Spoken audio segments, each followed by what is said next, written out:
Okay. I've been in a CWS court case for the past 4 years of my life. Been going to court every single month trying to fight for my child. They still have her in custody. They're trying to go ahead and terminate my parental rights, but they don't have a solid reason to do so. In custody where? Yes, she's in custody on Kauai right now. So that's where. How old is she? She is now 4 years old.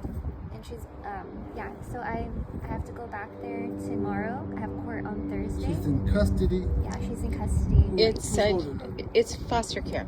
Right. Yeah. Okay. The state is holding her right now. Okay. So they took her away from me wrongfully, and now they still have her because they've been using excuses for why they have her in custody. Right. So I've been fighting for the past 4 years of my life, trying to get her out of custody, and they're just trying to go ahead You and live in Kauai? Well, she did. I did, and before I moved here. Okay. Yeah, because I had to move here because housing wasn't working out over there. It's really expensive. Now, the social worker, honestly, I really on it. Like, I'm a pastor here on the island. I've been here for 22 years.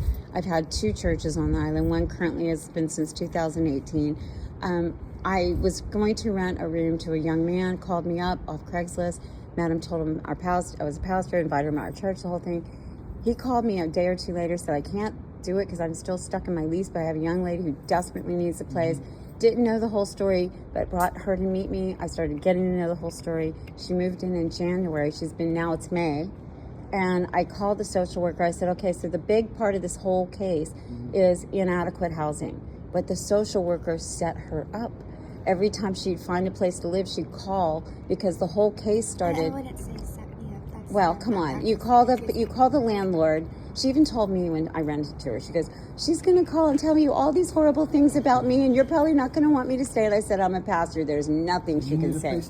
No, she's with me so 5 months. So the reason why they're holding my child currently right now, they're saying it's due to my unstable housing situation. However, I've had stable housing since 4 months, and they still haven't come check the house. They're still keeping her in custody.